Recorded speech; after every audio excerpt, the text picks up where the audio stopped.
Las ratas de las paredes, de Howard Phillips Lovecraft. El 16 de julio de 1923 me mudé a Exham Priory después de que el último obrero terminó su trabajo. La restauración había constituido una importante labor, pues de la construcción abandonada apenas si quedaba un montón de ruinas. Pero por tratarse del lugar de mis antepasados, no escatimé en gastos.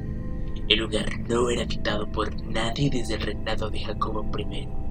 cuando una tragedia de una magnitud horrible, aunque en gran medida incomprensible, secó y acabó con la cabeza de la familia, 5 de sus hijos y varios criados, y lo obligó a marcharse de allí, en medio de sombras y de sospechas de terror, al tercer hijo, mi progenitor por línea paterna y único sobreviviente de la infortunada estirpe. Con el único heredero denunciado como un asesino, la propiedad volvió a manos de la corona, sin que el acusado hiciera el menor intento por exculparse o recuperar su propiedad. Trastornado por un error mayor que el de la conciencia o de la ley, y expresando solo el rabioso deseo de borrar aquella antigua mansión de su vista y memoria, Walter de la Poor, 11º barón de Exham, marchó a Virginia,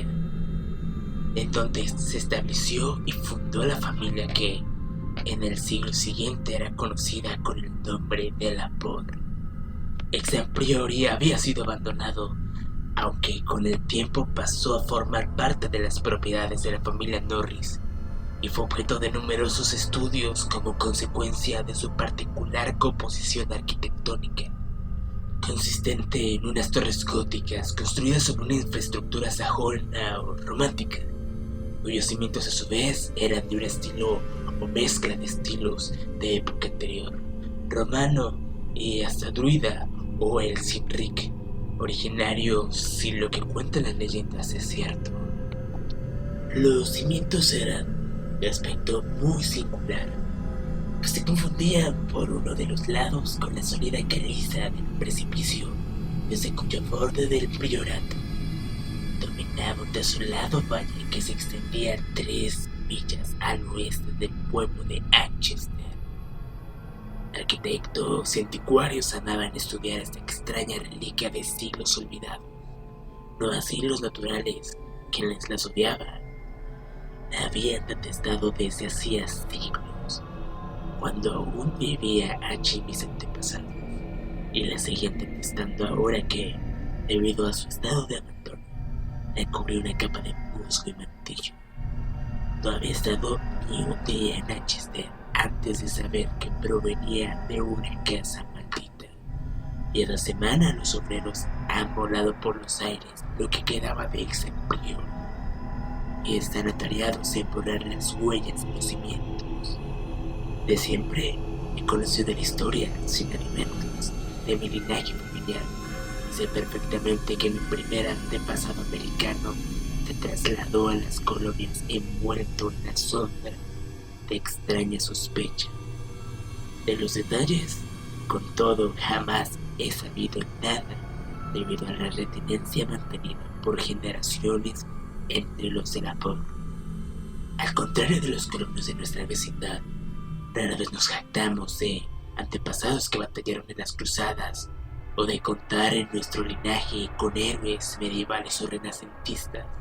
ni se nos transmitieron otras tradiciones que la que se pudieran encerrarse en el sobrelacrado que todo hacendado latifundista dejó a su progénito antes de estallar la guerra civil para su apertura póstuma. Las únicas glorias de las que nos jactábamos en la familia eran de las alcanzadas tras la emigración, las glorias de un orgulloso y honorable, si bien un tanto retraído e insociable linaje de Virginia. Durante la guerra, nuestra fortuna estaba acabada y toda nuestra existencia cambió por el sitio de Carfax, residencia de la familia a orillas del reino de James. Mi abuelo, de edad ya avanzada, pereció entre las llamas del voraz incendio y, con él se quemó todo lo que nos ligaba al pasado. Todavía hoy puedo recordar aquel incendio que presencié con mis ojos a la edad de 7 años. Mientras los soldados federales vociferaban, las mujeres chillaban y los negros daban alaridos y rezaban. Mi padre se había estado en el ejército y participaba en la defensa de Richmond. Y tras múltiples formalidades, mi madre y yo logramos atravesar las líneas enemigas para unirnos a él. Cuando la guerra terminó, nos mudamos al norte de donde provenía mi madre, y allí crecí. Me hice un hombre y en última instancia acumulé riquezas como corresponde a todo yankee emprendedor. Ni mi padre ni yo supimos jamás que contenía el sobretestamentario destinado a nosotros. Además, una vez sumido en el monótono curso de la vida mercantil de Massachusetts, perdí todo interés por develar los misterios que, sin duda, se ocultaban en el remoto pasado de mi familia. Con alegría habría dejado ex priori a la suerte de sus murciélagos, de las arañas y mantillos si hubiera intuido un poco lo que escondía tras sus muros. Mi padre murió en 1904, pero no dejó ningún mensaje antes de irse, ni para mí, ni para mi único hijo Alfred, un muchacho de 10 años huérfano de madre. Fue precisamente Alfred quien alteró el orden en que venía transmitiéndole la información familiar, pues, si bien solo pude hacerle conjeturas en tono burlón sobre el pasado familiar, me escribió contándome algunas leyendas ancestrales del mayor interés cuando, con ocasión de la pasada guerra, fue enviado a Inglaterra en 1917 en calidad de oficial de aviación. Al parecer, sobre los de la por circulaba una pintoresca y un tanto siniestra historia. Un amigo de mi hijo, el capitán Edward Norris del Royal Flying Corps, residía en las proximidades de nuestro solar familiar en Manchester y contaba unas supersticiones campesinas que pocos novelistas podrían llegar a igualar por lo increíbles y demenciales que eran. Norris, por supuesto, no las tomaba en serio, pero a mi hijo lo divertía y le sirvieron de tema para llenar muchas de las cartas que me escribió. Fueron esas leyendas las que finalmente atrajeron mi atención hacia una herencia transatlántica y me decidieron a comprar y restaurar el solar que Norris mostró a Alfred en todo su pintoresco abandono, al mismo tiempo que se ofrecía a conseguírselo por una suma harto razonable, dado que el actual propietario era tío suyo. Compré ex priori en 1919, pero casi al punto me olvidé de los planes de restauración con que había estado pensando ante el regreso de mi hijo inválido de las piernas. Durante los 2 años que vivió, me dediqué por entero a su cuidado, dejando incluso la dirección del negocio en manos de mis socios. En 1921, sumido en la mayor desolación, sin saber qué hacer, apartado de toda actividad laboral, y notando ya que la vejez se me venía encima, resolví distraer el resto de mis años, ocupado en la nueva posesión. Llegué a Manchester un día de diciembre y me hospedé en casa del capitán Norris, un joven algo gordo y afable que estimaba mucho a mi hijo, y me ofreció su colaboración en la tarea de reunir planos y anécdotas en los que inspirase al emprender las obras de restauración. No sentía la menor emoción en presencia de ex priori, un revoltijo de abandonadas ruinas medievales cubiertas de liquienes, acribilladas de nidos de grajos, balanceándose amenazadoramente al borde de un enorme precipicio, sin el menor rastro de suelos o cualquier otro resto de interiores, salvo los muros de piedra de las separadas torres. Tras hacerme poco a poco una idea de cómo debió ser el edificio, cuando lo abandonaron mis antepasados 3 siglos antes, comencé a contratar obreros para iniciar las tareas de reconstrucción. En todos los casos me vi obligado a buscarlos fuera de la localidad más próxima, pues los naturales de Manchester profesaban un miedo y una aversión muy fuerte hacia aquel lugar. La magnitud del sentimiento era tal que a veces llegaba a contagiar a los trabajadores que venían de otros lugares, siendo esta la causa de numerosas deserciones. Por lo demás, su alcance se extendía tanto al priorato como a la antigua familia propietaria del mismo. Mi hijo me había dicho que durante sus visitas al pueblo la gente se mostró un tanto reacia con él por ser un delator, y ahora, por idéntica razón, yo me sentía también sutilmente rechazado, hasta que logré convencerlos de que apenas sabían nada de mis antepasados. Y aún así, los vecinos del lugar se mostraban huraños conmigo, por cuanto me había obligado a recurrir a Norris para recopilar la mayoría de las tradiciones populares que aún seguía circulando sobre el lugar. Lo que aquellas gentes no podían perdonar era, al menos eso creía entender yo, que habían venido a restaurar un símbolo que aborrecían con todas sus fuerzas, pues razonable o no, para ellos ex priori no era otra cosa que un nido de arpías y hombres lobo. Reuniendo todas las historias que Norris recogió para mí y contemplándolas con lo que habían dicho varios estudiosos que en su día examinaron las ruinas, deduje que ex priori se levantaba sobre el lugar ocupado en otro tiempo por un templo prehistórico, una construcción druida o incluso anterior a dicho periodo, que debió ser contemporánea a Stonehenge. Casi nadie dudaba de que allí se habían celebrado ritos abominables y circulaban toda clase de espeluznantes historias sobre el paso de tales ritos al culto de Cibeles que habían introducido los romanos. Las inscripciones eran aún visibles en la perforación del sótano con letras inconfundibles como Dib Ops Magna Mat, signo de la Magna Mater, cuyo tenebroso culto fue en vano prohibido a los ciudadanos romanos. Anchester había sido campamento de la tercera legión Augusta, tal como lo atestiguaban numerosos restos, y según todos los indicios, el templo de Cibeles debió ser una imponente construcción abarrotada de fieles que celebraban multitud de ceremonias presididas por un sacerdote frigio. Las historias señalan que la caída de la antigua religión no puso fin a las orgías que venían y que tenían lugar en aquel templo, sino que muy al contrario, los sacerdotes se convirtieron a la nueva fe sin cambiar en lo fundamental de sus creencias. Asimismo, se decía que los ritos no desaparecieron con la llegada de los romanos y que algunos sajones se sumaron a lo que quedaban del templo,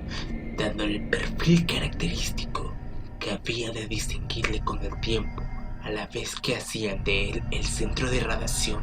de un culto temido en la mitad del territorio al que se extendía la Heptarquia. Alrededor del 1000 después de Cristo, el lugar aparece mencionado en una crónica como un priorato, esencialmente construido a base de piedra, en el que se albergaba una poderosa y extraña orden monástica, y rodeado de grandes jardines que no precisaban de murallas para mantener alejado al atemorizado populacho. Jamás llegaron a destruirlo los daneses, si bien su suerte debió declinar radicalmente tras la conquista normanda, pues no hubo el menor impedimento para que Henry III confiriera su propiedad a mi antepasado, Gilbert de la Port, primer barón de Exham, en 1261. De mi familia no se conservan testimonios adversos antes de esa fecha, pero algo raro debió acontecer por entonces.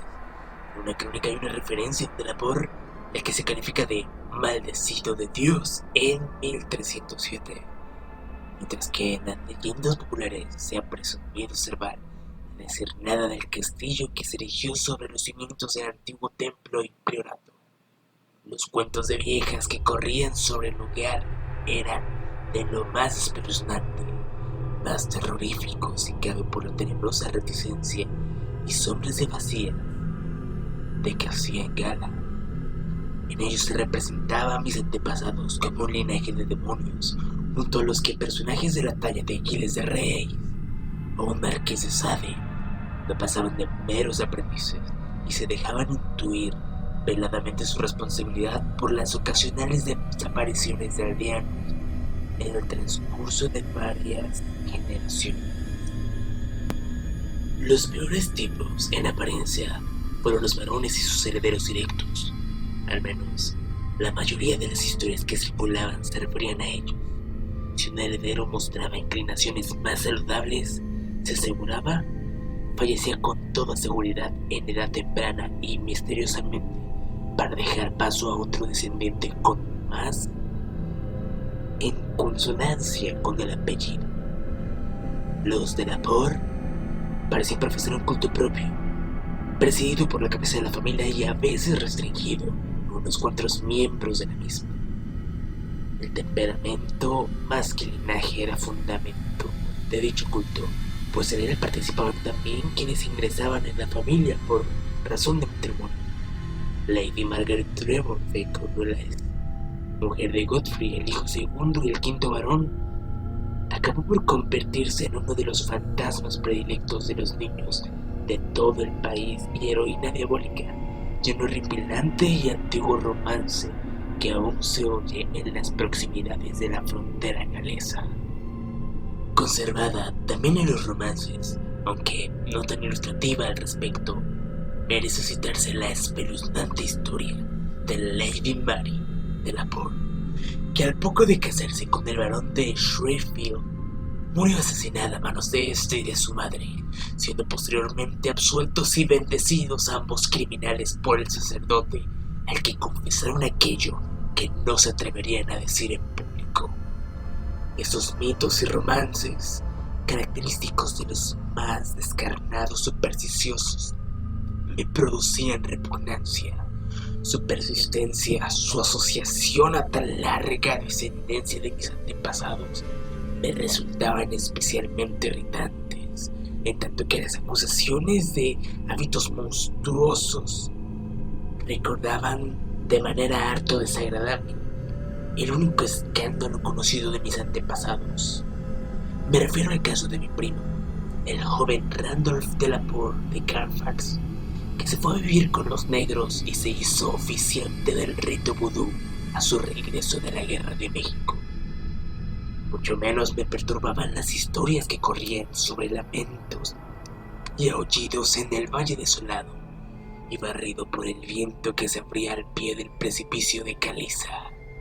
así como otras sobre los fétidos hedores que emanaban de las tumbas tras las primaverales lluvias, sobre el blanco y aullador objeto que el caballo de Sir John Clare pisó una noche en medio de un solitario campo, o sobre el criado que se había vuelto loco a causa de algo indefinible que vio en el priorato a plena luz del día. Todo ello no eran sino retazos de historias fantásticas que habían arraigado en el mundo, y por aquel entonces yo era un escéptico a carta cabal. Los relatos sobre los aldeanos desaparecidos no debían desecharse del todo, aun cuando no eran en especial significativos a la vista de las prácticas medievales. La voraz curiosidad significaba la muerte, y más de una cercenada cabeza se había mostrado en público en los bastiones de los que, afortunadamente, ya no quedaba huella, que se levantaba en los alrededores de Exham Priori. Unas cuantas historias que corrían eran sumamente pintorescas, hasta el punto de hacerme sentir no haber estudiado más mitología comparada en mi juventud. Así, por ejemplo, aún subsistía la creencia de una legión de diablos con alas de vampiro que se reunía todas las noches en el priorato para celebrar sus rituales aquelarres, legión cuyo mantenimiento alimenticio podía hallar la explicación de la desproporcionada abundancia de verduras ordinarias cultivadas en aquellos enormes huertos. La más gráfica de todas las historias que circulaban sobre el lugar era una que relataba la dramática epopeya de las ratas, un insaciable ejército de obscenas alimañas que habían surgido en el tropel del interior del castillo 3 meses después de la tragedia que lo condenó al más absoluto abandono. Las enseña Nauseabunda y famélica soledadesca que había barrido todo a su paso, devorando aves, gatos, perros, cerdos, ovejas y hasta 2 desventurados seres humanos antes de haber acallado su furor. En torno a tan olvidable plaga de roedores gira un ciclo independiente de mitos, pues las alimañas se dispersaron por entre las casas del pueblo, suscitando toda clase de imprecaciones y horrores a su paso. Tales eran las historias que se cercenían sobre mí cuando me dispuse a acometer con la obstinación propia de un anciano las obras de restauración de mi ancestral solar. No debe creerse, ni siquiera por un momento, que tales historias continúan lo esencial del entorno psicológico en que me desenvolvía. Por otro lado, contaba con el apoyo decidido y constante del capitán Norris y de los arqueólogos que me rodeaban y asistían en mi tarea. Una vez terminada la obra, algo más de 2 años después de iniciada, pude completar todo aquel conjunto de amplias habitaciones, revestidos muros, abovedados techos, ventanas con parteluces y anchas escaleras, con un orgullo que compensaba con creces los cuantiosos gastos que supuso la restauración. Cada atributo de la Edad Media fue diestramente reproducido, y las partes nuevas armonizaban a la perfección con los muros y cimientos originales. El solar de mis antepasados estaba de nuevo en pie, y ahora solo me quedaba redimir la fama local de la línea familiar que terminaba en mí. Me quedaría a vivir allí permanente. Demostré a todos que un delator, pues había adoptado de nuevo la grafía original del apellido, no tenía por qué ser